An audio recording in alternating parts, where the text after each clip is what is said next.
A very good morning and thank you so much for your time. First up, before we talk about the Kalinganagar Ferrochrome plant acquisition, let's talk about the earnings for the quarter gone by. Now, although revenue has risen by 4% YY, EBITDA and margins have declined. Help us understand what led to this? Sure.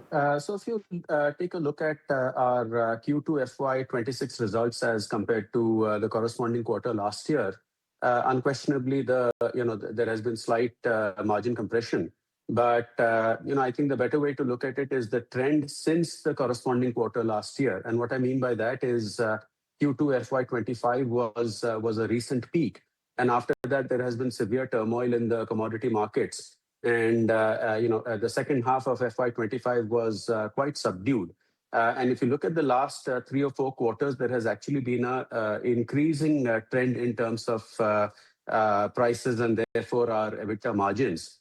What has happened in the current quarter, of course, is that since we primarily work on quarterly pricing, a lot of the tonnage was locked in at lower prices. And we could only get a benefit of the increasing prices, which are currently ranging between 115 to 118,000 rupees a ton or so in the last month of the quarter. And therefore, what you will see is in the ongoing Q3 FY26 significantly better numbers because we're capturing the full impact of the price increase.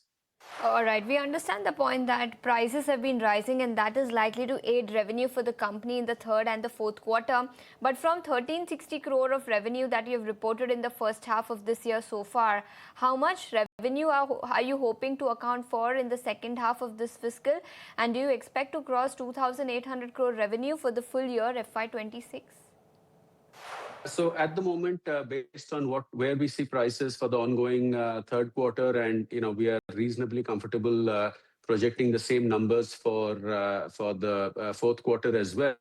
I think that's a fair assumption to make, and that's of course with the usual caveats. But having said that, the demand-supply dynamics in the ferrochrome industry are such at the moment that we do see at least a stable trend, if not an upward trend. And equally, I think domestic demand is picking up in India as well with the growth of the stainless steel industry.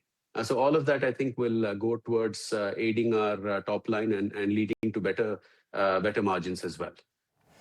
All right, and it's a big acquisition for you indeed. You have acquired a Tata Steel's ferrochrome plant at Kalinganagar for base consideration of 610 crores. How soon will this acquisition help reduce the cost, generate operational synergies, and can you quantify the benefits? So let me put it this way. We are currently, we have about 260,000 tons of output, give or take a little bit on an annual basis. And we are already implementing a greenfield project in Kalinganagar, which will commission in June 2026, which will add about 100,000 tons capacity. So the unit for which we have signed an asset transfer agreement is located very close to that, to our greenfield project. So there are a lot of operational synergies. And moreover, in terms of its location, it is quite well located, close to our captive chrome ore mines, close to customer base and all of that. So definitely there will be significant operational synergies as well as cost savings.